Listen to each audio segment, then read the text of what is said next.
Bienvenidos a Voces de Fe. Hoy es la primera entrevista que tenemos con don Jorge Revuelta Cazorla, el párroco de la parroquia Nuestra Señora del Pilar. Bienvenido, Jorge. Muchísimas gracias, Marcos, Santi. Pues estoy muy contento y bueno, no es un examen, no tengo esos nervios, pero siempre me impone esto, no estoy acostumbrado a este tipo de grabaciones. Hombre, por supuesto, pues al final esto pues no es como si fuera una entrevista formal, pero al final pues es una entrevista, por así decirlo. En primer lugar, a darte las gracias por abrirnos la parroquia, por permitirnos entrevistar y dar a conocer la parroquia Nuestra Señora del Pilar y por ceder parte de tu tiempo, que tenemos que eres un hombre ocupado y estar aquí con nosotros.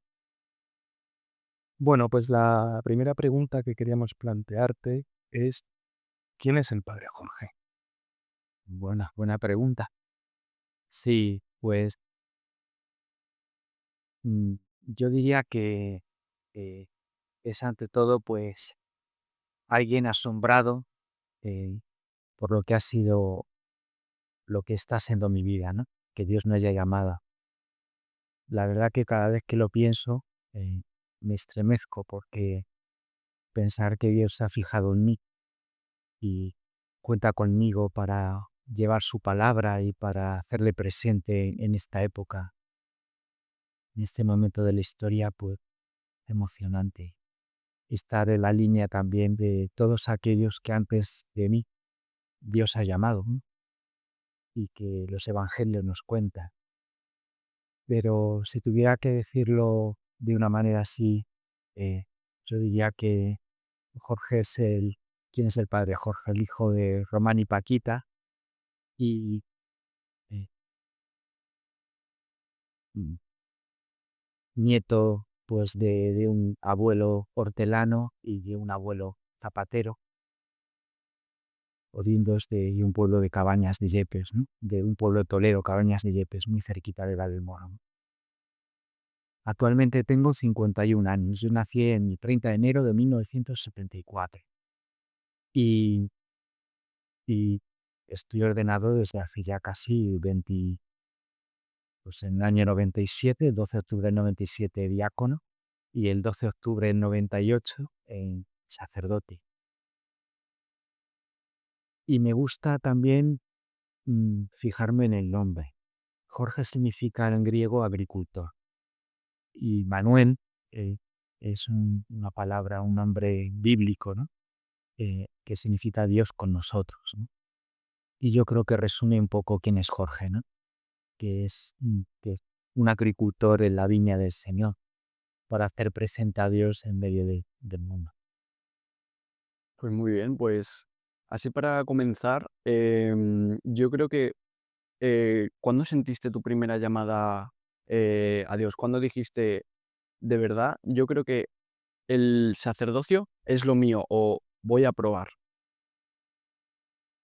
Desde chaval, desde muy pequeño, yo he vivido la fe en casa.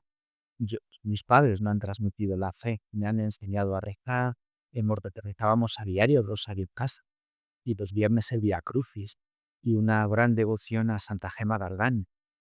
Y, y yo lo he visto en mis abuelos también, en la fe sencilla de personas que no sabían leer y escribir, pero que tenían la fe que habían heredado a su vez de sus antecesores.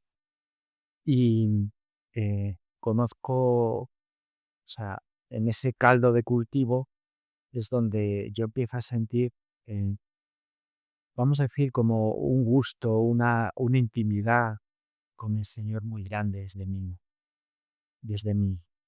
Y sobre todo un amor a la Virgen especialmente. Mi vida sacerdotal, mi vocación, yo se la atribuyo fundamentalmente a la Virgen María. Y a los 11 empiezo a tener como cierto gusto por las misiones, eh, a pensar que me gustaría ir a las misiones, ¿no?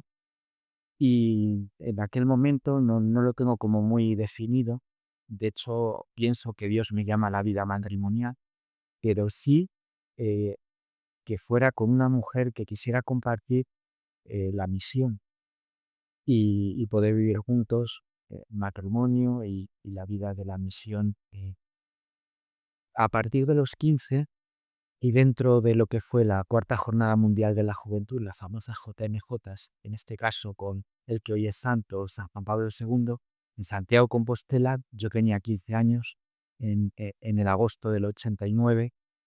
Allí es donde un 14 de agosto yo siento en la vigilia de la tarde que Dios me llama a partir de unas palabras del Papa, que en aquel momento, hablando a medio millón de jóvenes que estábamos en el Monte de Gozo, yo sentí en mi interior que esas palabras eran para mí, porque me dio la sensación que estaba yo a solas allí con el Papa, pero que esas palabras me venían de más allá del Papa, sino que Dios me estaba llamando a seguir, a no tenerle miedo y a seguirlo, que Él es la verdad, el camino, la verdad y la vida.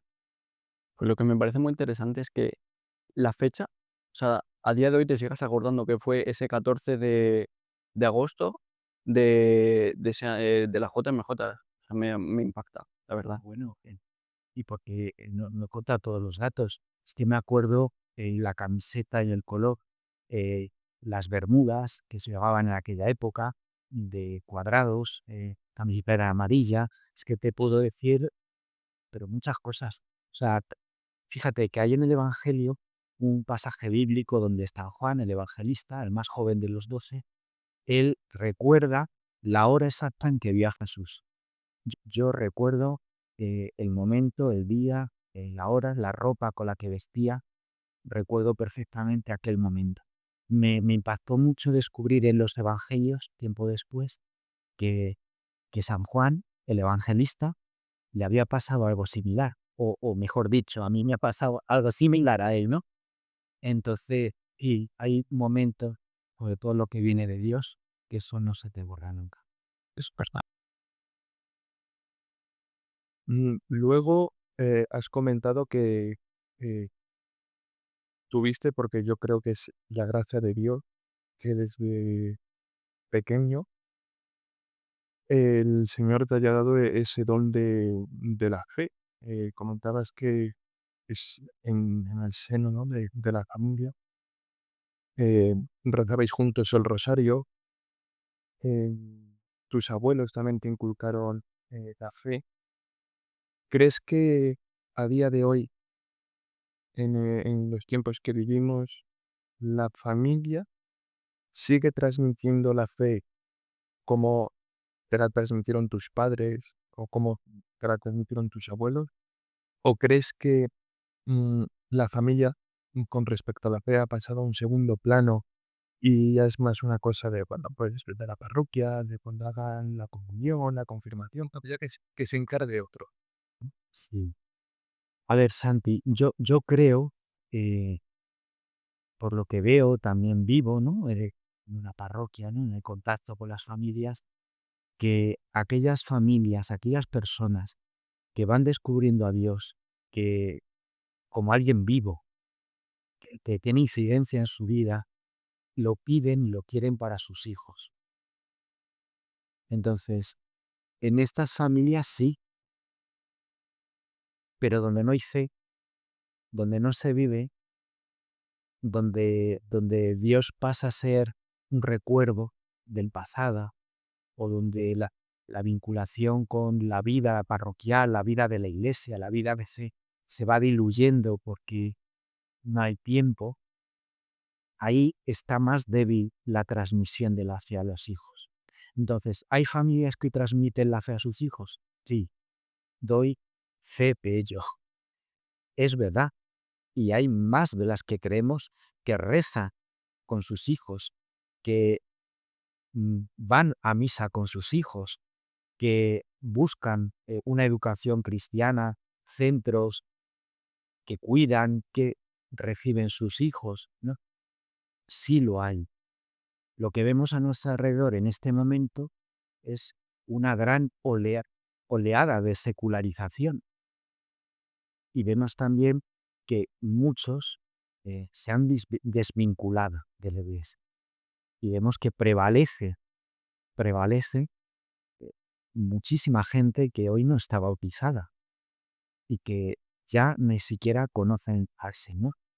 Entonces, donde la misma iglesia pasa a ser algo minoritaria, ¿no? Pero se sigue transmitiendo la fe. La prueba está en cada año la iglesia sigue ordenando sacerdotes, sigue ordenando a jóvenes que dan el sí, constantemente están entrando en la vida religiosa y consagrada chicas, chicos, eh, constantemente. eh, Se sigue acercando gente a las parroquias y piden bautizos y piden el matrimonio y piden conocer a Señor, ¿no? Y, y eso es algo que nos hace preguntarnos, ¿no? Esto no surge por casualidad, Dios sigue llamando, Dios está vivo. Bueno, vamos a entrar un poco más en materia. ¿Cómo fue eh, el momento en el que tú dices, Señor, quiero seguirte, Mm. y comentas en tu entorno familiar, quiero entrar al seminario? ¿Cómo viviste ese momento? Mm, También de cara un poco, eh, a lo mejor el miedo que pueden sentir los más allegados, padres, hermanos, o ¿no? Porque rompe un poco el esquema. Sí, sí. Pues mira, la vocación tú sientes, empiezas a sentir algo que te atrae misteriosamente, ¿no? Eh, y luego Dios te va como iluminando, te va dando señales, ¿no? Yo recuerdo cuando me preparaba para la comunión de niño, eh, que cuando veía a los sacerdotes en los confesionarios y cómo daban la absolución o cuando celebraba el cura la misa y extendía las manos sobre el pan y el vino, me llamaba mucho la atención ese gesto de la imposición de manos o la extensión de las manos, ¿no? Para consagrar o perdonar. Con el tiempo voy entendiendo que Dios me estaba mandando señales, así lo explico, ¿no? Em, Se dio un discernimiento. Yo en aquel Camino de Santiago, en aquel capilla JMJ del año 89, el sacerdote que me acompañaba, que nos acompañaba al grupo de jóvenes, y era el más joven de un grupo de 110, eran fundamentalmente universitarios. eh, el sacerdote se llamaba don José Manuel Lapuerta Quinteo. Y el sacerdote, pues, en sus homilías, en sus catequesis, en los diálogos que teníamos en esa JMJ con él, eh, hablando personalmente con él, él eh, me hizo la pregunta, ¿no? Me hizo la pregunta, ¿crees que Dios te puede estar llamando? Él me planteó, Dios se valió de aquel sacerdote, de aquel encuentro con el Papa, en un primer momento. Previamente Dios ya no había estado mandando señales, ¿no? Pero a lo largo de los 3 años siguientes me puse en lo que se llama un acompañamiento espiritual, una dirección espiritual con este sacerdote al que veía periódicamente, al que le contaba mi vida, mis cosas, y al que le iba abriendo mi corazón y me ayudó a discernir, me ayudó a poder entender cómo Dios se comunica en el interior del corazón. Y durante esos años, pues coincidió con mi etapa también de terminar el bachillerato, el BUP, se llamaba en aquella época el BUP, el COU, hice la selectividad. em, eh, entonces, bueno, pues mm, se fue definiendo mi vocación dentro de lo que es el clero diocesano, el cura de parroquia, el cura de una diócesis, el cura que te vas a encontrar cuando vas a una parroquia. Pues, y yo la pregunta que te quiero hacer es, eh, ¿a qué seminario, pues, lo elegiste o si te mandaron a un seminario, lo hablaste con el sacerdote que nos has dicho o cómo fue cuando, pues, cuando te mandaron? Sí, o sea, en un primer momento, o sea, se vas clarificando, sobre todo vi que necesitaba, no sé, que Dios me llamaba, que Dios me llamaba. y que tenía que decirle sí. O sea, es algo que no puedes estar ahí perdiendo el tiempo, ¿no? Deshojando la margarita, ¿no? Si no. Llega un momento que notas que tienes que dar el paso, ¿no? Y bueno, pues impone mucho cuando tienes que decirlo a los padres. A mí mis padres lo acogieron con mucha sencillez, eh, con mucha normalidad, con alegría, pues con un punto también de emoción, de pues, alguna lágrima, ¿no? Pero sobre todo con esa apertura a lo que Dios quisiera. Entonces lo acogieron muy bien. Toda mi familia lo acogió muy bien, muy bien. Siempre cuesta un poco, a todos, eh, pero al final Dios no quita nada, Dios da mucho.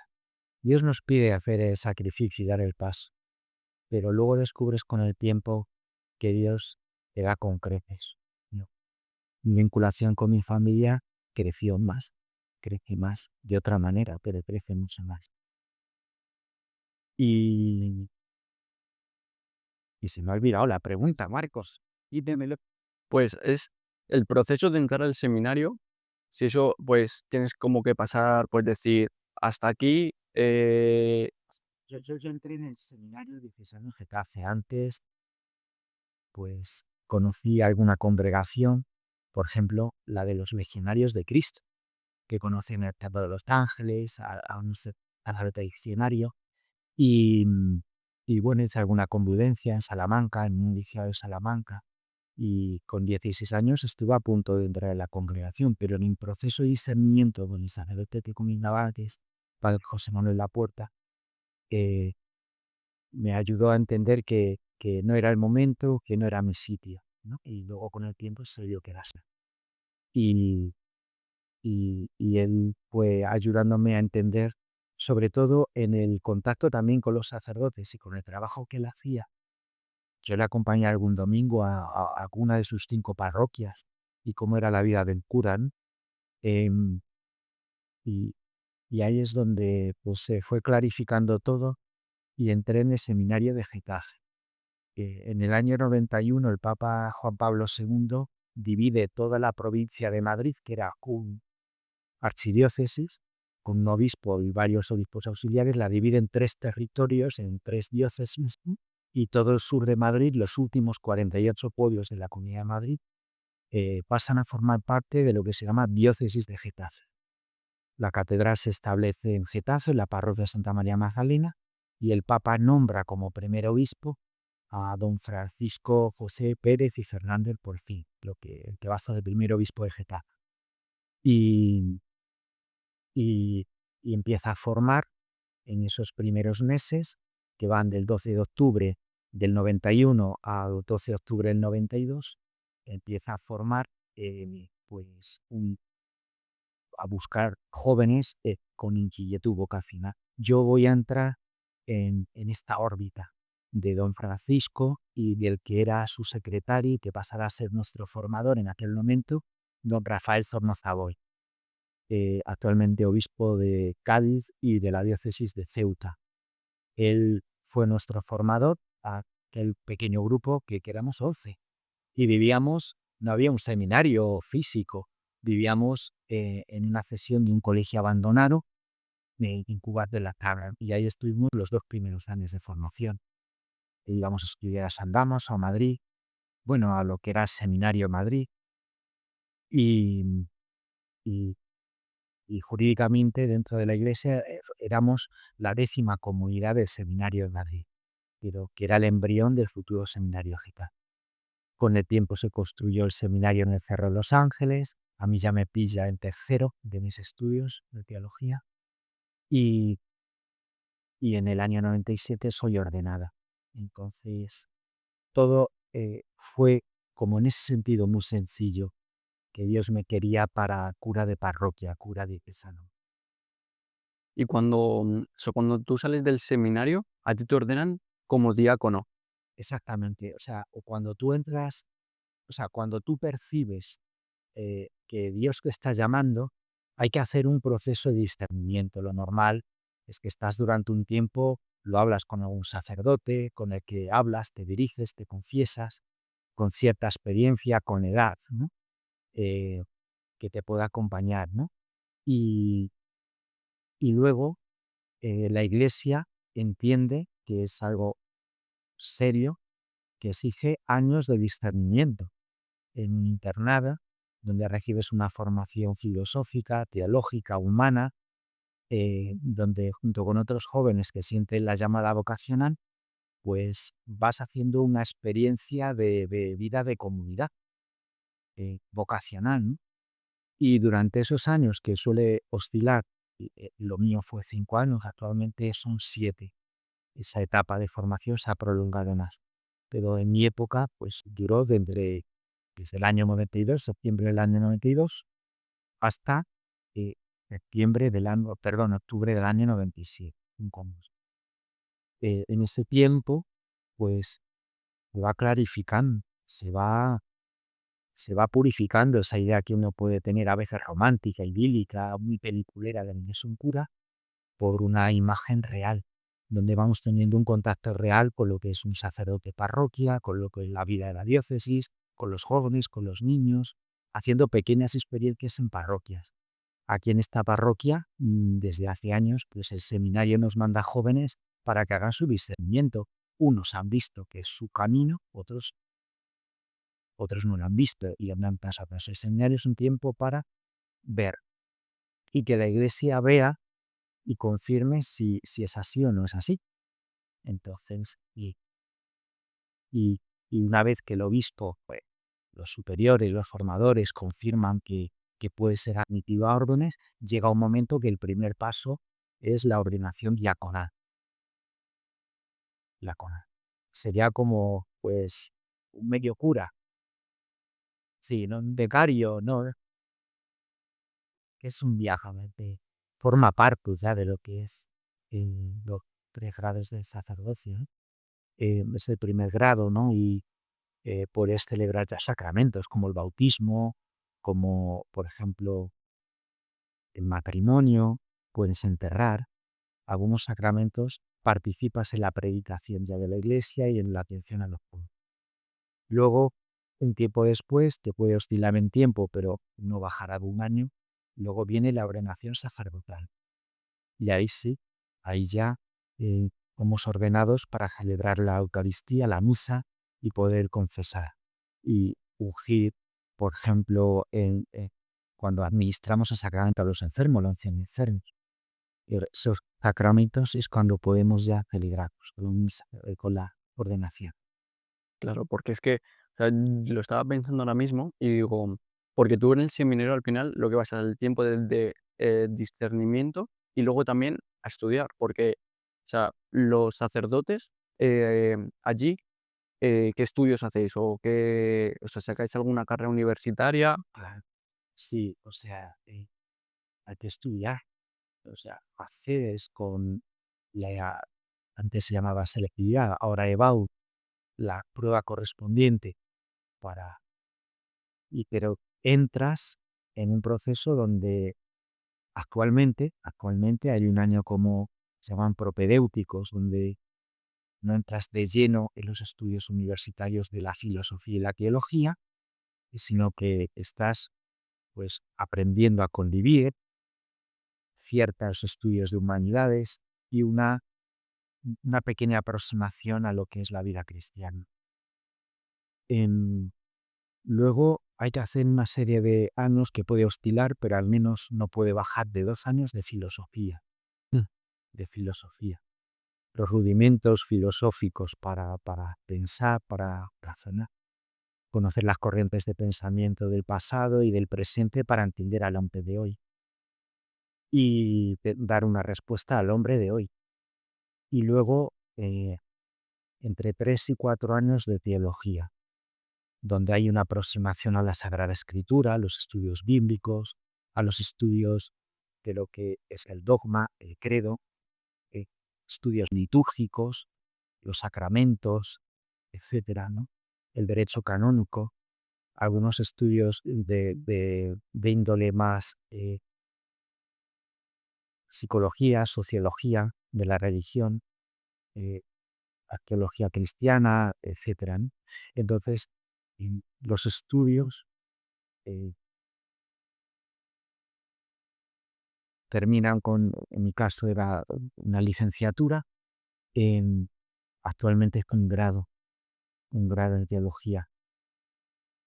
Y luego el señor obispo, según las necesidades que tenga en la diócesis, si necesita sacerdotes que sean especialistas en derecho canónico o en Sagrada Escritura o en patrología o según las necesidades en algún campo de la iglesia, pues luego va pidiendo a cada sacerdote, a cada estudiante, a cada seminarista, que vaya ampliando. Entonces algunos sacerdotes harán estudios musicales porque se van a dedicar al cuidado de la música religiosa, en la catedral, en el ámbito, otros en el ámbito de la liturgia, otros en el ámbito de las lenguas originales para el estudio de la Sagrada Escritura, la Biblia, bien porque van a impartir clases en universidades católicas o en algún otro tipo de centro, dependiendo de las necesidades de ese momento que tenga la diócesis y el obispo. Luego, una vez que eh, pasa, bueno, te nombran diácono, sigues, imagino, con tus estudios Mm, y llega ese ansiado 12 de octubre en el que te ordenan sacerdote. mm. ¿Cómo recuerdas ese momento? Mira, bueno, voy a contar una anécdota que no sé si a lo mejor os vais a reír, pero es real. Yo después de hacer aquellos estudios básicos, esos 5 primeros años, que terminas con civilmente, tiene la titulación de licenciatura, dentro de la iglesia recibía el grado de bachillerato en teología, y yo continué estudiando 2 años más, la especialidad, según me pidió a mí la iglesia, de catequética, 2 años más de catequética. Bueno, yo ya estaba destinado, mientras hacía esos estudios y era ya diácono, estaba ya destinado en mi primera parroquia, que fue aquí en Valdenón, en la parroquia de la Asunción, de Nuestra Señora de Asunción. En ese primer momento, cuando llegué aquí en el 97, es la única parroquia que hay. La población era en torno a 22.000, quizás un poco más de habitantes, ¿no? El pueblo era más pequeño. Bueno, pues soy destinado en este pueblo y compagino la vida parroquial con mis estudios por la mañana en la Facultad San Damos de catequética, y pero yo tenía mi vida ya aquí. Casaba, bautizaba, predicaba, enfermos, enterraba, convivencias de jóvenes. En aquella época era conciliario de la Acción Católica. Bueno, sobre todo con los jóvenes. Peregrinaciones para arriba, para abajo. Bueno, recuerdo que un día, pues, me coincidió una convivencia con jóvenes y al día siguiente, lunes, tenía em, un examen. Recuerdo la asignatura y recuerdo el profesor, que era un profesor de Escolapio, don José Luis Corzo, y bueno, me presentaba el examen. Bueno, pues fijaros, estaba tan metido en la vida parroquial y el corazón, no solo el tiempo, sino de corazón, que me presenté al examen y yo notaba que me faltaba algo. Y al llegar al examen me di cuenta que, claro, lo que me faltaba es que no había preparado el examen, no lo estudiado, tuve que improvisar, ¿no? Entonces, pues cuando tuve mi examen con el profesor, presenté un trabajo que había hecho y etcétera, y que luego había que responder algunas preguntas y tal. Yo mirando, perdóneme, pues va a pensar que me estoy cachondeando, que me estoy burlando de usted, pero es real. Pero, pero se me ha pasado estudiar, así que si quiere, por no perder el tiempo, ni usted ni yo, usted me examina, vamos a ver qué sacamos y póngame lo que usted luego quiera. Oye, que aprobé, saqué un 7, pero mi corazón ya no estaba en los estudios. No estaba, no estaba, no estaba, ¿no? Mi corazón ya estaba aquí, ¿no? En la gente, en los chavales, en las peregrinaciones, en acompañar, en el deseo de llevar a Jesús a los demás. Eh, luego ese es un momento complejo, ¿no? Yo admiro a los curas jóvenes o seminaristas o diáconos que todavía tienen que seguir estudiando porque no es fácil compaginar la vida, sobre todo en una parroquia grande. Claro, compaginar la vida parroquial con lo que es el estudio, que exige silencio, dedicar mucho tiempo a leer, tener una concentración para asimilar, para casi tienes que estar muy aislado. Y compaginarlo no es fácil. No sé si Santi he respondido, perdona. Sí, sí, sí, sí, completamente. Mm, mm. Me gustaría profundizar en esa etapa donde te mandan a la parroquia de la Asunción, aquí en Valdemoro. ¿Cómo viviste esa etapa? Porque has recalcado que tu corazón estaba con la gente joven. Sí, mucho, mucho. ¿Recuerdas alguna anécdota curiosa, graciosa, donde algún joven eh, te viniese con algún tema, y ejercer tú ahí como, como luz, de decir: "Oh, pues mira, que el Señor me pone aquí en este grupo, pues para ser luz y para poder ser sal"? ¿Cómo lo vivías? Pues mira, voy a empezar con una anécdota recién ordenado con 23 años. O sea, yo ahora lo pienso y digo, pero ¿cómo el obispo hizo esto, no? Es que me da vértigo solo en pensarlo, ¿no? Con 23 años llevaba una camisa de clériman, ya estaba ordenado diácono. Bueno, llego aquí y en esa época me movía en transporte público y entonces, pues al terminar, todas las noches tenía que ir a donde teníamos, no era el seminario, no había una casa sacerdotal como actualmente hay en el cerro. Vivíamos una pequeña comunidad en una parte cercana a la Aldehuela, ¿no? Dentro del complejo de las Carmelitas, y ahí estábamos un grupito de diáconos jóvenes, de curas jóvenes. Bueno, pues yo para llegar allí, que no tenía coche, pues tenía que coger el autobús que me llevara hasta Renfe, de Renfe bajarme en Getafe Industrial y de ahí que un compañero me recogiera para me llevar a la Aldehuela. O sea, que cuando perdía un autobús, un 3-1 y tal, ya tenía que estar llamando a mi padre, a mis padres que me recogieran y bueno, un lío, ¿no? Yo recuerdo que una de esas noches de invierno, serían las 10, 10:20, porque creo que el último salía a las 10:30, ahí cerca del Parque Duque de Ahumada había una parada de autobús. En el centro del pueblo no había nadie, no había nadie. Y hacía ya frío y tal, y de repente, yo esperando a que apareciera el autobús, y ahí cerca de esa parada del Duque de Ahumada, pasa alguien y me dice: "Adiós, padre". Y yo, por supuesto, no respondí, ¿va? Adiós, padre. Y ya de repente digo, ¿a quién se lo han dicho si no hay nadie? Y yo miro a la izquierda, miro a la derecha, si no hay nadie. Y ya caí en la cuenta que estaba ordenado, que el padre era yo, ¿no? Con 23 años, ¿no? Eh, bueno, pues eso, ¿no? Si es que era un chaval.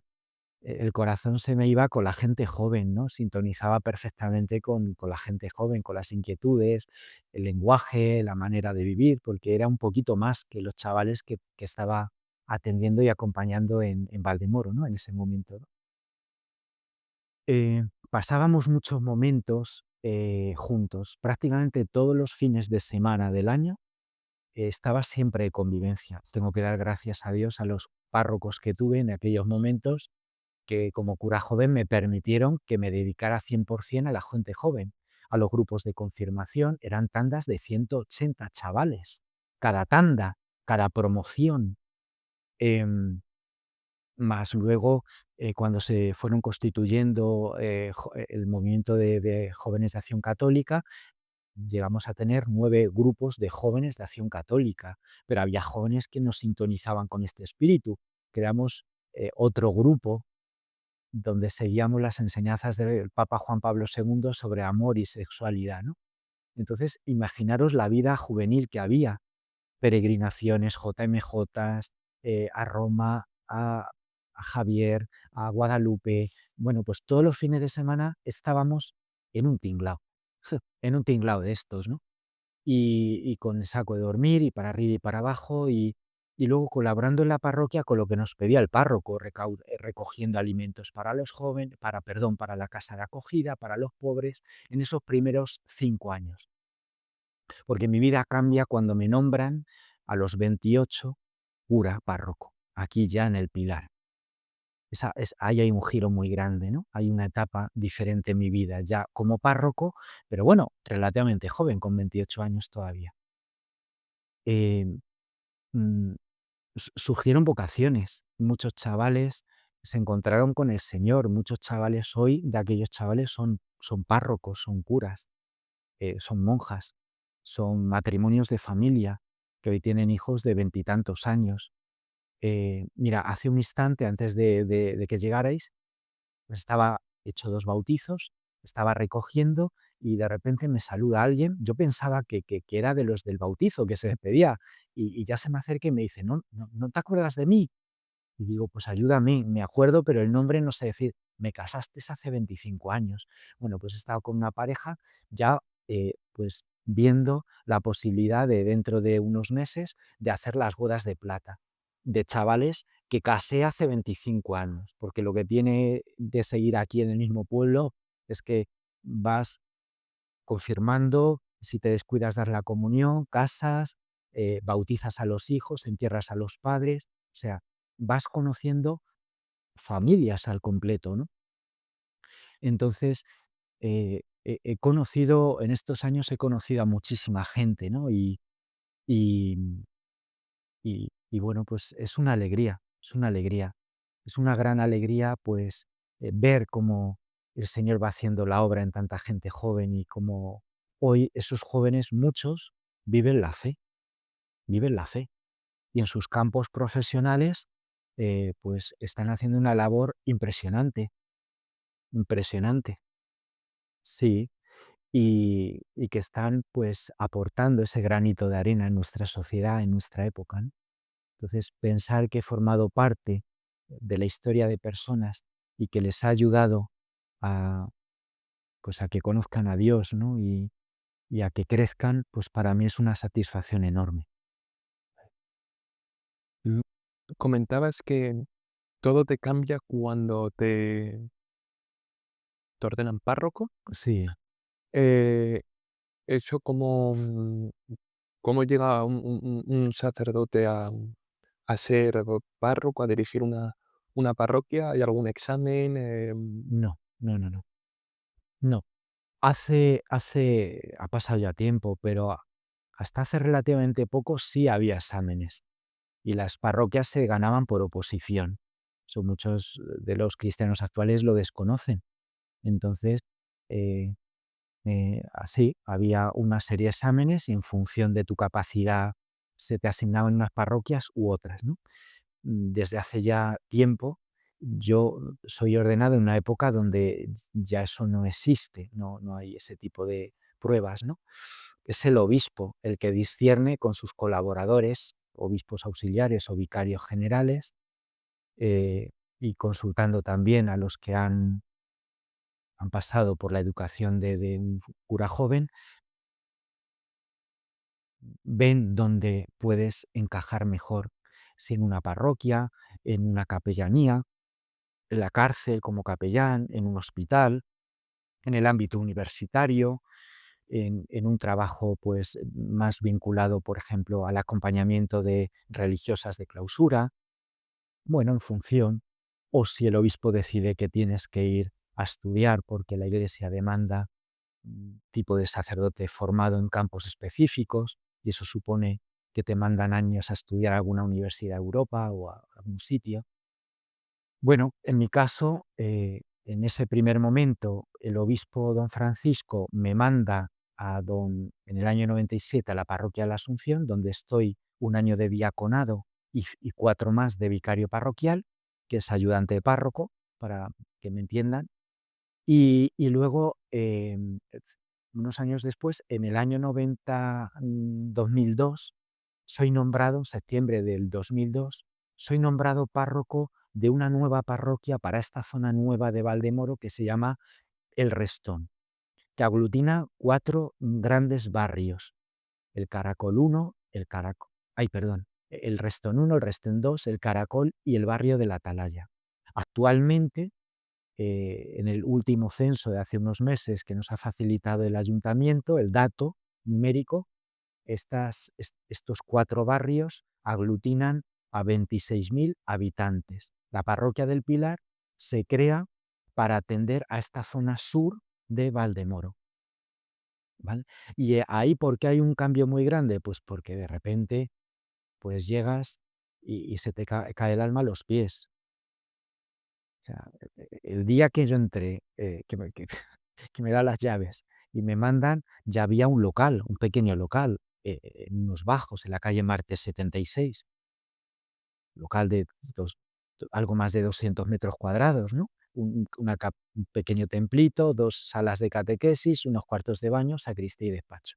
Algo en el bajo, es un bajo, arriba hay 3 alturas de viviendas, es una cesión temporal que hace el ayuntamiento y vuelve, por supuesto, luego al ayuntamiento ese local. Durante ese tiempo, que duró 11 años, estuvimos allí.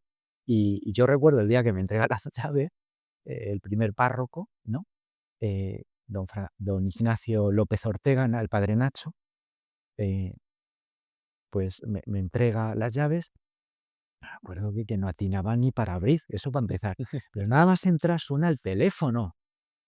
Y voy a coger el teléfono, yo temblando, sí, dígame, Parroquia del Pilar, y oigo detrás de la línea, quisiera hablar con el párroco. Y digo, sí, espere, voy a buscarlo, y dejo el teléfono y me voy a buscar la parroquia vacía. Vacía no, estaba la Santísima Trinidad en el sagrario, estaba el Señor, el Padre y el Espíritu, estaba el Señor en el sagrario, pero no había nadie más. Y me voy a buscar, está vacío, y ya caigo en la cuenta. Me pasó como años atrás en la parada del autobús y, y es como si mi ángel de la guarda me dijera, Jorge, eres tú. Y ya llego al teléfono, me pongo serio, cojo el teléfono y digo, sí, soy el párroco, diría el que está atrás. Este está tonto. Es la misma voz, ¿no? O sea, te echas a temblar, te echas a temblar. Y fijaros cómo fue mi primera misa en el Pilar. Fijaros cómo fue. Empieza la misa, llegan las lecturas, los poquitos que estaban para recibirme o que había en ese momento, pues estábamos todos tan nerviosos, yo y también la gente, que llega, sale algún lector, el lector hizo mi lectura, el Evangelio, que eso lo hace el cura, el párroco, el sacerdote, y yo hice otra. Y lo más gracioso de todo, que ni me di cuenta, o sea, estaba atacadísimo en los nervios. Y de ahí, pues, empezar en una parroquia, pues que es muy pequeña, en un barrio grande, y empezar pues eso, a visitar a la gente, a tratar a la gente. Y esto de ser párroco realmente no hay un manual, no hay un manual. Entonces, bueno, pues con la ayuda de Dios empiezas a hacerlo lo mejor que sabes. Unas veces fallas, otros que no. Como me dijo a mí una feligresa de la primera parroquia, en la Asunción, un día que hice mi primera homilía. La homilía es, ya sabéis, el comentario a las lecturas de la misa. Fue un desastre, desastre. No sé cómo me salió aquello. Y entró una feligresa con mucha caridad, mucho cariño, y me lo dijo de una manera muy gráfica que se me ha quedado grabado. Y me dice, mira, yo el día que me casé, la primera comida que hice a mi marido fue preparé unas lentejas. Salieron fatal. Dice, pero ya sé hacerlas mejor. Así que mucho ánimo. Y con mucho cariño se retiró y de esa manera tan sencilla y tan graciosa me animaba, diciendo mi homilía había sido como las lentejas, se habían quemado, eh, pero con el tiempo se va aprendiendo, poco a poco, ¿no? Me imagino que pues los comienzos pues fueron duros. Allí primero en la calle Marte, en el local, y luego en el prefabricado, ¿no? Eso es. Sí, la parroquia del Pilar ha tenido fases, ¿no? Pues desde el año 2002 a 2025, febrero de 2025, pues en estos, ¿cuánto? 23 años ya. 23 años, pues hemos pasado por, yo creo que 3 etapas diferentes, lo que concierne a mi presencia como párroco, ¿no? Una fue el local, otra fue ver que el local ya no entrábamos todos y que además había que devolver el local cedido por el ayuntamiento al ayuntamiento. el tener que ponernos a construir, que eso sí que es para escribir un serial. Ahí podríamos hacer, vamos, una serie Netflix o algo de esto, ¿no? Las aventuras. Em, claro, tuvimos que, pues, conseguir un terreno, poner un barracón, un prefabricado, ¿no? Como dicen ahora. Y hubo una etapa que teníamos que simultanear la parroquia que estaba en la calle Marte, el local, y para esta zona del Restón 2, aquí en la calle Arcadia, lo que era el prefabricado. Entonces yo estaba unas horas aquí, luego me iba al otro lado, aquí tenía ciento y pico niños de catequesis, en el otro lado 100 o 200, entonces teníamos que compaginar todo, ¿no? Y, y esa fue como duró 4 años, esa etapa intermedia de compaginar ambos templos, con misas aquí, misas en el otro lado. Y luego, eso sí, en el 2011, el 12 de octubre, cuando se consagra y se inaugura el nuevo templo, se unifica todo aquí, en el nuevo templo, donde estamos actualmente. Y esa es como otra etapa distinta. Esa es como otra etapa distinta, ¿no? Es la impresión que yo tengo, ¿no? Y lo que supone también empezar como a construir y hacer comunidad, ¿no? Empieza a crecer mucho más. Claro, el templo lo que provocó es una implicación de mucha gente, la colaboración de muchísima gente y también una gran demanda. O sea, gracias a Dios el Señor pues me ha puesto siempre compañeros sacerdotes, el señor obispo me ha puesto vicarios parroquiales que me han ayudado. No estoy solo en esta tarea, es imposible. Y luego cuando llegasteis, ¿cómo se te ocurrió, pues, la idea? ¿Te la propusieron o de construir, la parroquia? Porque esto no es como una parroquia normal, como así decirlo, la estructura, porque la estructura, como habéis visto en el vídeo de la semana pasada, pues es distinta, no es como una parroquia de piedra antigua. Ya, sí. Bueno, a mí no se me ocurrió nada. O sea, ¿quién me iba a decir a mí que iba a ser sacerdote? Que un chaval tímido, un chico muy familiar, muy... Pues no. Y pensar que iba a construir una parroquia, pues tampoco, Marcos. No, no, no. Jamás pensé en construir una parroquia. Pues no. Que iba a ser párroco con 28 años. Pues no.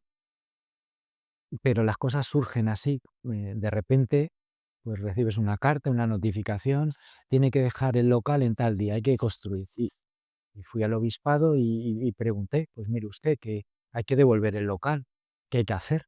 Dicen, me dijo el obispo, construye la parroquia. Y yo, ¿cómo? ¿Y esto cómo se hace? Yo esto no... Dice, pues te doy la bendición, me dijo, no puedo darte ni dinero para vallar el terreno, muévete y consulta, encomiéndate a Dios y adelante y te doy mi bendición. Y de repente, con el tiempo, he entendido que ha habido gente que me ha dicho, oye, como ya mucha gente que se dedique como tú a esto, nos quitas el trabajo. Dice, tú has sido promotor, eh, he tenido que buscar empresas, hacer licitación con empresas, no sabía ni qué eran estas palabras. Buscar dinero, buscar financiación, hacer campañas de marketing, bueno, pues ¿qué hice? ¿Qué hice? Pues la verdad, echarme a temblar, sentía mucho miedo, pero bueno, reuní a la pequeña comunidad cristiana y les conté la situación. Digo, pues que tenemos que dejar el local y que hay que construir el templo. ¿Alguien sabe cómo se construye una iglesia? Eh, el obispo me ha dicho que lo haga, pero no sé. Digo, aquí hay arquitectos, alguien tiene experiencia de alguien que ha hecho una iglesia, ¿conocéis esto? ¿Cómo va? Y yo siempre me he apoyado en la parroquia, en la feligresía, procuro ser sincero y me gusta y transmito esto. Entonces, pues eh, me rodeé de un equipo de personas, de 24 personas, se constituyó como consejo pastoral y bueno, pues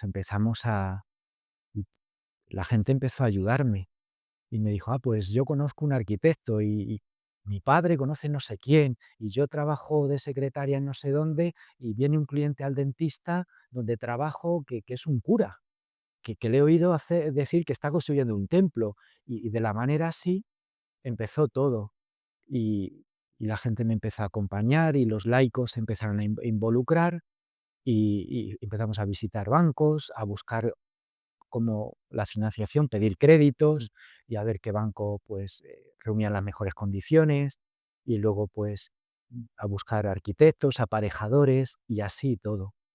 Y a hacer campañas y a decir a la gente del barrio a través de conciertos, cenas benéficas, rifas, todo lo que se nos ocurría, pero no a mí, sino a la gente. Yo siempre me he visto arropado, me sigo viendo arropado y súper querido y la gente ayuda y quizás a lo mejor me ven un poquito así más débil o más y la gente se vuelca. Entonces, pues me he visto en temas muy delicados y siempre aparecía alguien y me decía, mire, me dedico a este tema tal, pues si quiere le acompaño a esta reunión, si quieres yo le ayudo en esto. Me he visto arropado. Entonces, yo hacer la parroquia, yo no he hecho nada. He sido un instrumento, he sido pues el que el Señor ha puesto aquí en este momento. Y, y bueno, pues he visto milagros. Pues la cuenta tenía, cuando, cuando llegué a la parroquia, pues no es que hubiera mucha gente colaborando, ¿no?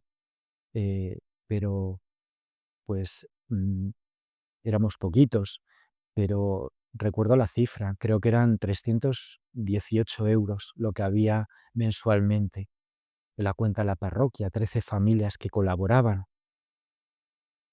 Entonces, Sí, sí que fue, pues, para llegar a eso, a construir, no sé cuánto habrá costado el proyecto de la parroquia ni timo, pero me imagino que millones, seguramente. sí, claro. Entonces, me imagino que tuvo que haber mucha colaboración de las familias. Mira, la parroquia se está actualmente, seguimos pagando y nos quedan años todavía. Estamos pagando 2 créditos personales que pedí en su momento al Banco Popular, luego fue absorbido, comprado o adquirido, no sé cuál es la palabra apropiada, por el Banco Santander, y mensualmente pagamos 2 créditos, una cifra astronómica, ¿no? Porque vamos pagándolo los feligreses y las personas pues que valoran la labor de la Iglesia y de su pequeño sueldo o el sueldo que tengan, unos dan 3 euros, otros dan 10, otros dan 100 euros y de eso vamos pagando al banco. Y en los 2 momentos de crisis que hemos vivido, pues donde no tenía para pagar, pues he tenido que pedir al banco pues un tiempo de carencia, se dice, ¿no? Donde seguimos pagando intereses, pero no devolvemos capital, ¿no? Entonces, es decir, que he pasado por la misma realidad que está pasando la gente de no tener a veces para pagar, de tener que ir al banco, de decir, mire usted, no tengo para pagar, y de encontrar el apoyo, pues repito, de lo que es un milagro. Si es que como se hace esta parroquia, se están haciendo todas. O sea, lo hace la iglesia, los que formamos la iglesia, los que vivimos en la iglesia con nuestros donativos, y el apoyo del obispado, que es a su vez, el obispado son pues las 130 parroquias que formamos esta diócesis. Y las parroquias que tienen un poquito más aportan al obispado y el obispado de otras comunidades parroquiales destinan dinero aquí para que podamos pagar. Es decir, que así se están haciendo las parroquias. Y es una alegría, porque eso es un milagro. Eso indica una fe viva en mucha gente, que se manifiesta también en que das de tu dinero y das de tu tiempo y dedicas de tu ámbito profesional para ayudar a que esto se salga adelante, ¿no? Luego,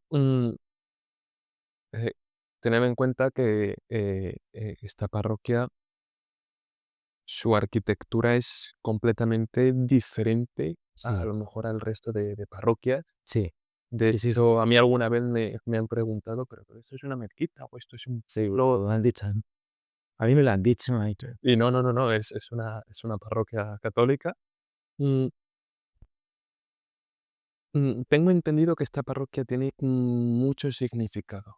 Desde mm, que uno entra por la puerta, sus muros, sus... Quiero entrar un poco ahí. ¿Qué significados tiene l la parroquia del Mm. Pilar? Mira, esta parroquia tiene una estética bautismal, ¿vale? Neocatecumenal exactamente. Hay una realidad eclesial en la parroquia. La iglesia la formamos como muchas corrientes espirituales, por decirlo de alguna manera, a un lenguaje un poco más asequible, muchas familias de fe. Pues seguro que nos suena, hay gente que le suena los escolapios, los salesianos, los carmelitas, los franciscanos. En estas últimas décadas, en este último siglo, eh, a- tiene mucha fuerza las familias laicales, ¿no? Movimientos laicales, ¿no? Bueno, pues hay una gran familia en la iglesia llamada neocatecumenal, lo cual indica por el nombre que hace referencia a la vuelta al bautismo, al descubrimiento del bautismo. Y esta parroquia tiene una estética neocatecumenal que se ha visto en otros lugares de España o del mundo, ¿no? Em, por ejemplo, las pinturas que hay aquí están pintadas por el iniciador del camino neocatecumenal llamado Francisco Argüello, Kiko Argüello. Bueno, pues eh, ha estado aquí pintando. Y el arquitecto don Antonio Ábalos em, es un arquitecto, es el arquitecto de la Archidiócesis de Madrid y también es arquitecto neocatecumenal, vinculado a Kiko Argüello. Pues es el que está detrás de esta arquitectura, mm, que es novedosa en cuanto a las formas, el color de la piedra blanca, muros de cortina, los muros están compaginados con espacios de cristal azul, tiene cúpula dorada, tiene campanario. eh, es una parroquia eh, que al ser central el bautismo, la pila está en el centro, en el punto central de la iglesia aparece una piscina bautismal enterrada, o sea, en el suelo, que para acceder a ella hay que bajar 7 escalones, eh, con todo lo que significa todo esto de para encontrarte con Cristo, la piedra angular desechada por los arquitectos, dice la Escritura, ha sido puesta por Dios como centro. Bueno, para llegar a Cristo hay que descender 7 escalones que son representan los 7 pecados capitales.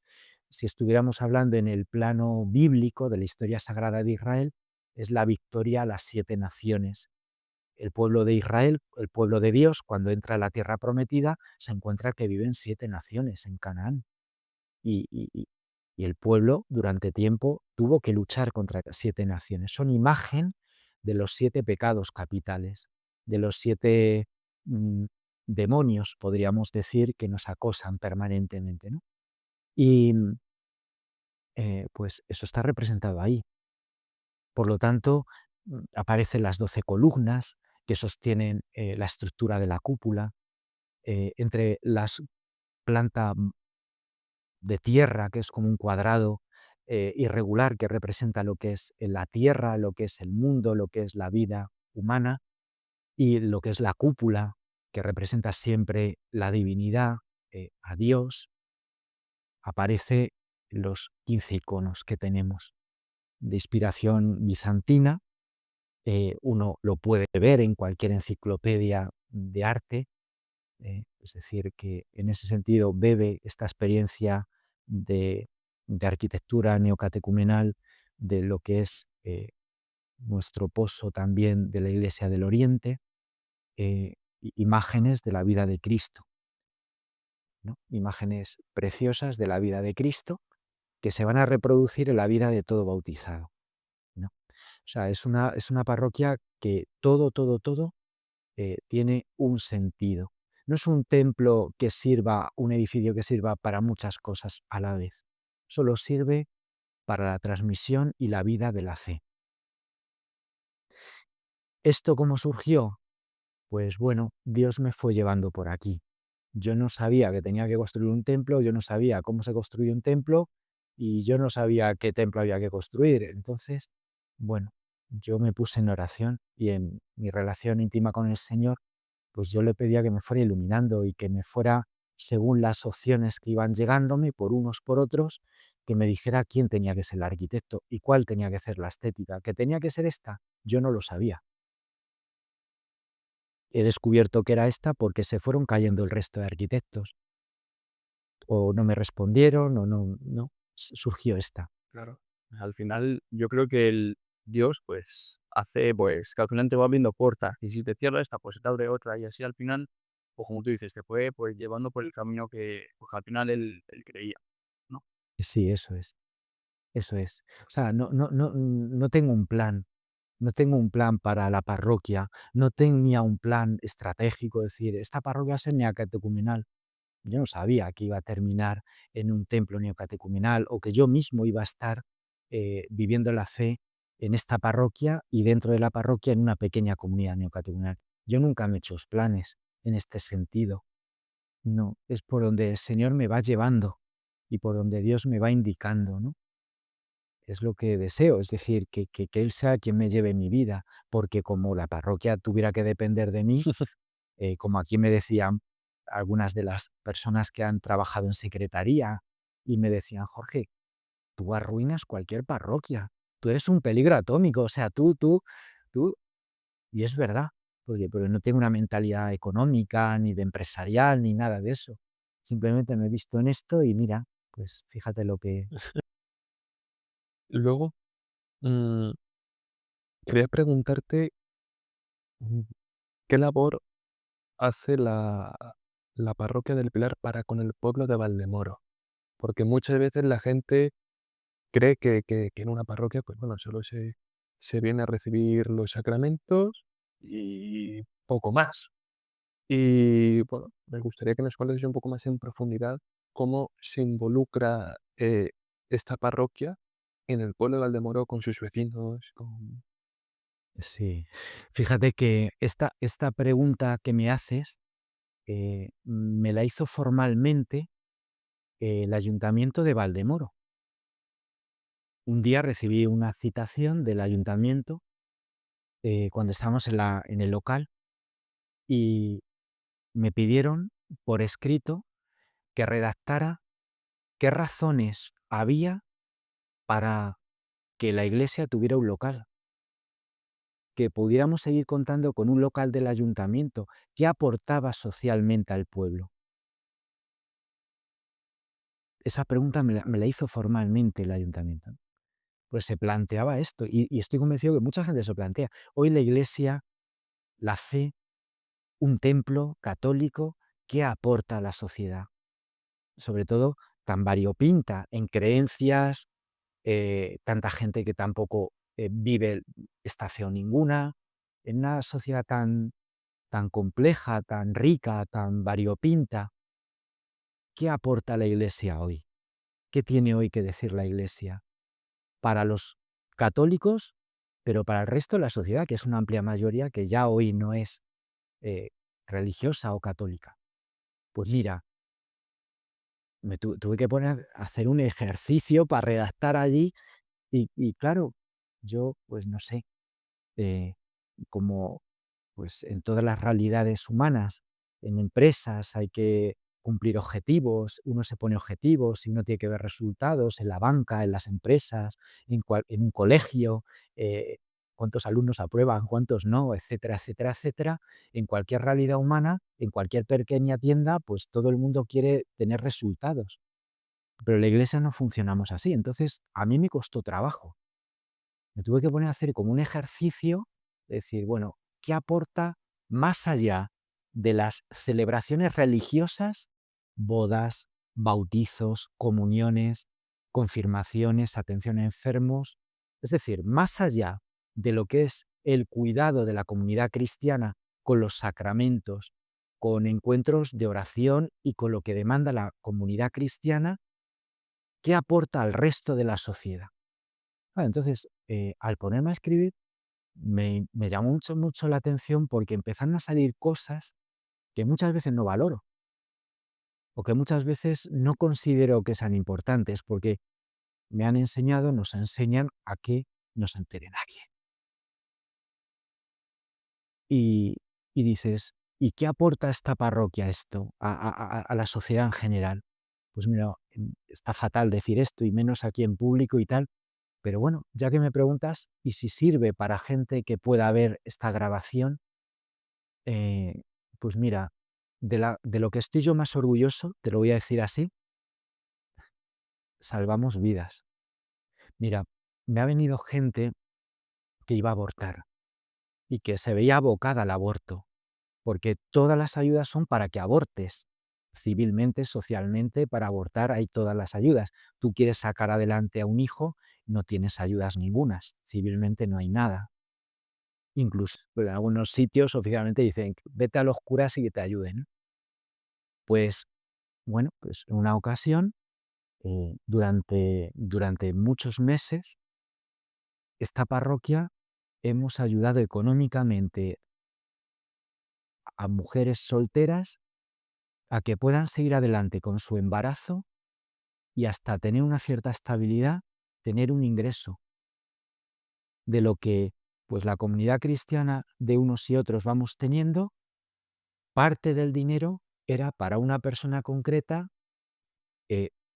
Hoy el hijo que nació pues tiene cerca de los 20 años. 20 años, sí. Y cuando a veces veo a estas personas, estoy orgulloso. De decir, he contribuido a que una mujer soltera tuviera una ayuda para que no se viera sola y pudiera sacar adelante a su hijo. Pues mira, claro, evidentemente esto no se anuncia, no se dice, no se publica en ningún lado. De lo que más orgullosos estamos, hablo como cabeza de la comunidad parroquial y como párroco, es, pues mira, he salvado gente, a personas, no solo a niños, sino a mujeres, que muchas veces se ven abocadas porque no tienen ninguna ayuda, por eso te ves abocado a esto, ¿no? Y a lo que es la familia, a todos los que rodean. Eh, Estoy también muy contento y orgulloso pues de haber podido estar cerca en los peores momentos de grave enfermedad y después muerte de personas muy enfermas y haberles acompañado en esos últimos momentos y haber estado cerca de la familia, de haber estado al lado de padres jóvenes que de repente a un hijo en edad de comulgar pues le ha dado un ictus y se ha muerto, el haberles acompañado en esos momentos, ¿no? Porque no solo se muere la gente mayor, se muere mucha gente joven y niños. Entonces, estoy contento de haber estado en esos momentos al lado de personas. También de haber ayudado a padres que quizás no venían mucho a la iglesia, pero que han venido en momentos concretos a pedir algo para sus hijos fundamentalmente, que la parroquia hiciera actividades donde sus hijos tuvieran un ocio sano, un ambiente sano, donde supieran que aquí estaban seguros sus hijos frente a otros abusos en otros ámbitos, ¿no? Em, pues este paso, este paso a mí me ha ayudado mucho, me ha hecho también mucho más humano, más cercano. Familias pobres, eh, no contabilizamos, bueno, sí hay una contabilidad en todo el trabajo de Cáritas, pero lo que es ayudar a comprar eh, a personas que no tienen medicinas, ayudar a pagar y en el apoyo de casas, de lo que es el alojamiento, uno de los grandes problemas sociales que tenemos ahora, ¿no? Y el caos que se ha creado actualmente con el tema del alquiler, que lo han complicado más. Pues muchísima gente viene a pedirnos ayuda, ¿no? En ese ámbito social, de apoyo. La parroquia ayuda a gente de otras religiones e incluso que no vienen a lo que es la vida parroquial. Es decir, es que no pedimos el carné a nadie, es que no pedimos a nadie su historia, su historial, ¿no? Ahí estamos, ¿no? Luego también el poder acoger incluso a aquellas personas que se sienten marcadas por su condición sexual o su condición, ¿no? Acogemos a todo el que llama a las puertas de esta casa, ¿no?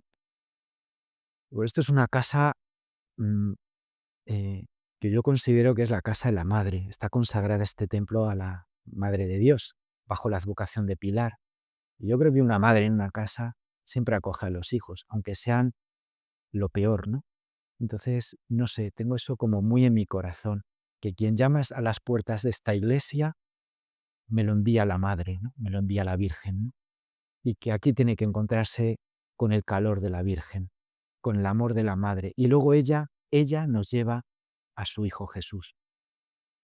Entonces, hay todo un desarrollo, Santi, por sintetizar, en el ámbito social impresionante, impresionante. Luego mediamos entre muchos matrimonios. Hoy uno de los grandes problemas es el alto número de separaciones, conflictos en la vida familiar, en la vida matrimonial. Pues, pues he tenido que mediar, he tenido que en unos casos ayudar, en otros casos, pues bueno, acompañar cuando se produce la ruptura. ¿No? Humanamente todo lo que se puede, todo lo que se puede, eh, donde estamos, ¿no? Y bueno, pues ahí. Sí, y luego, em, cambiándose un poco de tema, la parroquia, ¿cuántos movimientos o realidades la componen? Pues mira, cuando tengo que convocar, hay un órgano de ayuda al párroco para gobernar la iglesia, sobre todo cuando va creciendo, que es necesario, hay un par de órganos de gobierno, uno es el que lleva todo el asunto económico y otro es lo que se llama consejo pastoral, ¿no? Bueno, el consejo pastoral, cuando convoco al consejo para hacer consultas, para que me ayuden, para por dónde tiene que ir la iglesia, etcétera, pues claro, tengo que llamar a algún representante de los diferentes realidades que hay aquí. Bueno, es que somos más de 40 y creo que 43. Entonces, cuando a veces nos reunimos, nos quedamos todos asombrados diciendo, pero este y el otro, pues son muchos, ¿no? Muchos. Estéticamente, claro, esta parroquia, dices, tiene estética neocatecumenal, pues aquí está el camino neocatecumenal, ¿no? Lo que la gente no sabe, que aquí está cursillos de cristiandad.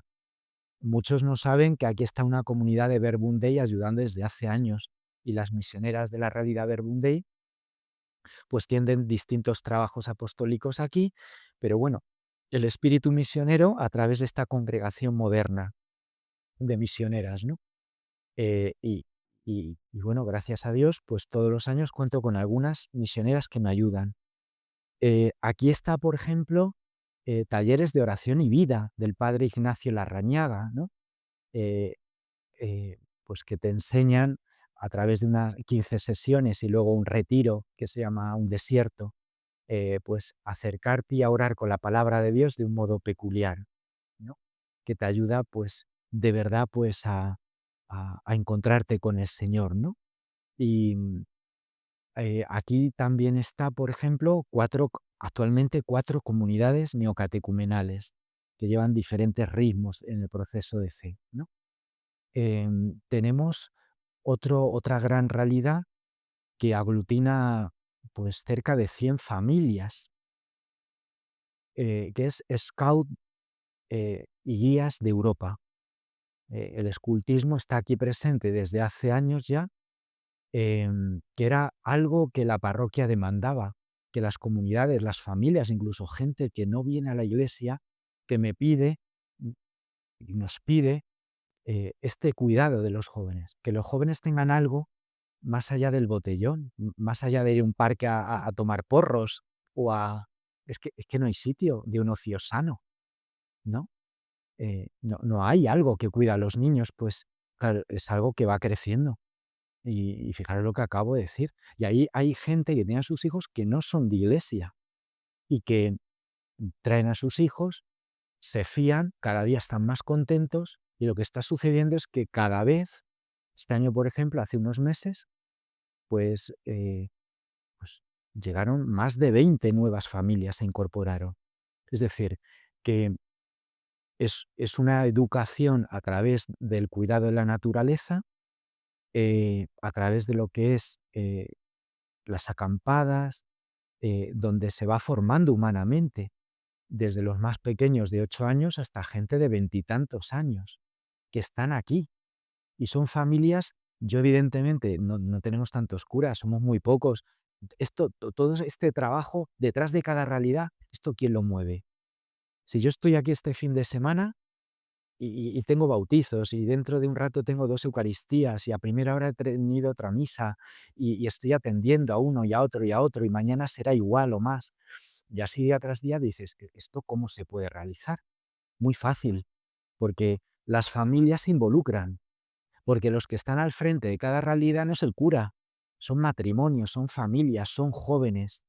Me notificaba ayer, me informaba ayer mi compañero, tengo un compañero vicario parroquial, el padre Juan Carlos, que tenemos actividad de trabajo de misiones, de voluntariado, que vamos a ir a muy cerquita de la zona de Normandía, en una isla, y ya está preparado para que un grupo de jóvenes más mayorcitos puedan hacer una quincena en este verano de la parroquia, van a ir allí a trabajar en un sitio fantástico, fantástico.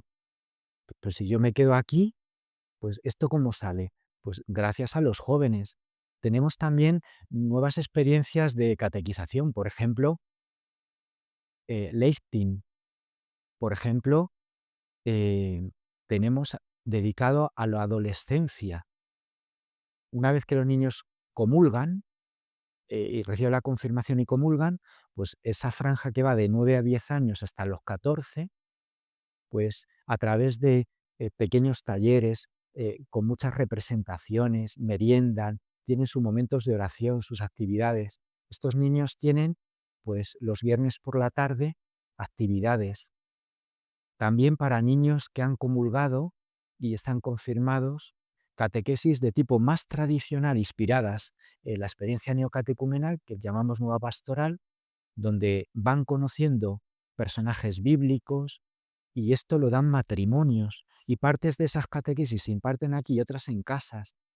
Es decir, todo esto tiene detrás cantidad de familias, cantidad de catequistas, cantidad de gente que me ayuda, que nos ayuda a los sacerdotes, porque esta parroquia es afortunada, tenemos 2 curas, tengo al padre Juan Carlos y en los confesionarios viene el padre don Joaquín, el antiguo obispo, el obispo emérito, el segundo obispo de Getafe, una vez que el Papa aceptó su renuncia, pues oye, que me dijo, oye, como sé la necesidad, en el panorama que dejo esta parroquia, dice, la semana que viene ya vengo aquí como vicario parroquial tuyo, paso a ser tu subalterno, ¿no? Y yo pensaba que era una broma. Oye, que a la semana siguiente se me presenta don Joaquín y me dice, estoy a tus órdenes, el obispo emérito, y me dice, paso a estar a tus órdenes, ¿qué tengo que hacer?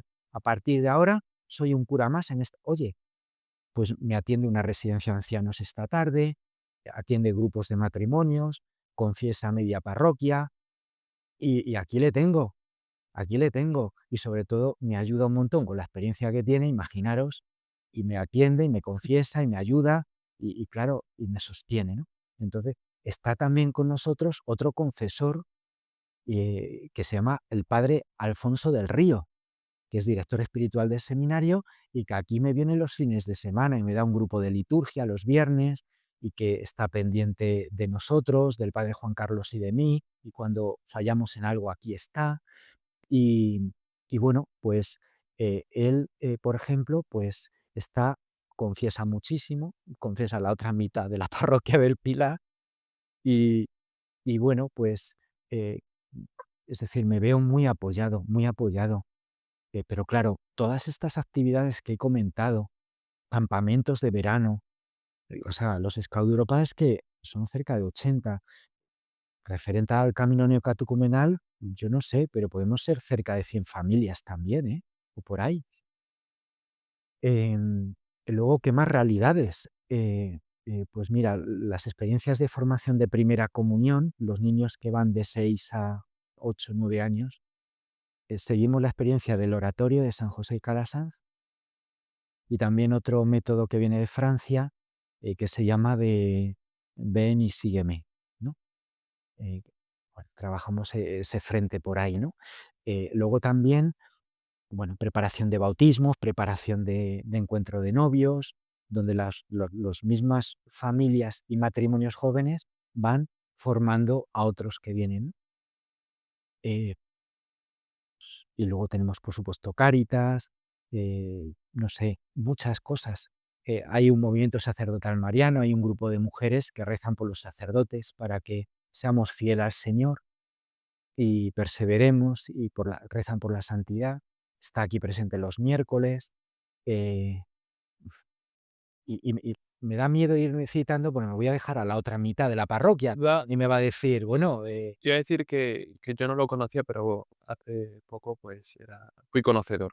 Que hay un grupo de madres que se juntan, lloran por los hijos. eso es. El grupo de oración de madres, que Sí. yo cuando me entré, wow, o sea, la imagen que me veía, ¿no? Cuando me lo comentaron, digo, es que ay, es como si estuviese en carne y hueso la Virgen María, Mm, la sí. Virgen María. Y yo estoy alucinando. Según ibas contando, pues está claro lo que comentabas, que esta parroquia tiene ese sentimiento materno de María, eh, que acoge a todo el mundo, que mm, no te juzga, no mira tu historial, solamente pues te abre las puertas y te recibe con un abrazo. Yo estoy alucinando. Según ibas comentando, es que es una riqueza. O sea, yo creo que es motivo de sentirse orgulloso, de poder decir, es que, claro, también el privilegio de vivir donde vivimos, ¿no? Pero hay otros sitios donde esto no existe. Aquí en España, ¿eh? Eh, Hay otras zonas que hay un sacerdote a lo mejor llevando 4 o 5 parroquias, que solo puede dar misa, que no ni siquiera puede hacer exposición del Santísimo porque no le da tiempo. Y creo que, bueno, también lanzo este mensaje, ¿no? A la gente que nos vea, que es un privilegio, que a veces estamos acostumbrados y creemos que esto, bueno, somos merecedores de estas cosas por nuestra cara bonita, pero que va, que Sí, en todos los lados está este privilegio que tenemos aquí. Y bueno, pues Jorge, ya para finalizar pues este podcast, ¿algún mensaje que quieras transmitir pues a la gente que nos vea, para los jóvenes o para todo el mundo? Pues sí, Marcos, te doy gracias por esta pregunta, ¿no? Porque para todos aquellos que veáis en algún momento esta grabación, ¿no? Bueno, en primer lugar pido perdón por si no he sabido expresarme mejor o reflejar la gran riqueza de esta parroquia, ¿no? Eh, pero sí decirles a quien pueda estar escuchando, viendo este vídeo, que, que hay un lugar con las puertas abiertas que te está esperando. Esta parroquia del Pilar en Valdemoro tiene las puertas abiertas. Hay motivos para poder salir de esa situación que a lo mejor te hace pensar que no hay esperanza. Hay razones. Y, y esta casa, esta gran familia de la Virgen, que es la parroquia del Pilar, quiere, quiere acogerte y quiere ayudarte y quiere acompañarte. Lo mejor que sabemos, como sabemos, que puedas saber que tienes este sitio y que aquí vas a encontrar sacerdotes y una comunidad parroquial que no pregunta a nadie su DNI en ningún sentido, ni su historial religioso, ni lo que ha hecho o ha dejado de hacer, sino que te acoge porque entendemos que a ti te envía aquí la Virgen y que por lo tanto mereces un respeto y, y mucho cariño, ¿no? Y que si en algún momento pues consideras que tu tiempo aquí ha terminado, con mucha libertad no se te va a pedir cuentas porque te vas. Mucha gente en un momento determinado ha estado en esta parroquia y ahora eh, está en otras o se ha marchado porque ha encontrado otro lugar o han experimentado que Dios les llama a otro sitio. Aquí a nadie le decimos no puedes entrar o no te vayas, sino que con libertad pues aceptamos pues lo que en cada momento Dios vaya indicando a cada uno. Yo os invito eh, a dar una oportunidad, a que descubráis que esta comunidad está viva y está viva porque Dios está vivo. Dios está vivo y, y Dios quiere a cada uno de sus hijos, especialmente a aquellos que han sufrido más o que quizás tienen la vida más rota. O como diría el Papa Francisco, esta gran familia, eh, esta casa de la Virgen, también tiene otro rasgo, la clave del Papa Francisco, y es que es un hospital de campaña. O sea que si necesitas, pues eso, ¿no? Cura, eh, sanación, pues esta quiere ser tu casa. Muchas gracias, Jorge. Muchísimas A ver, sois los chicos, estáis hechos aquí unos Tenemos un profesionales. regalo. Así. Toma ya, esto es un diploma. Esto es un diploma. Parroquia Nuestra Señora del Pilar. Cadena de Santos. Don Jorge Revuelta Cazorla. Aquí la gente me llama Jorge. O sea que, pero bueno, por haber participado en el proyecto Voces de Fe y por habernos abierto las puertas de la Parroquia del Pilar. Es vuestra casa. Marcos, Santi, es vuestra casa. Pues eso queríamos agradecértelo pues con este pequeño detalle y luego pues hacemos el diploma también porque estamos dentro del proyecto, pues tenemos como una cadena de santos que es pues a todo el mundo que vamos a ir entrevistando pues darles el detalle. Tú pues en este caso pues eres el primero. El número 1. Bueno, Que inicia muchísimas gracias. esa cadena de santos. Gracias.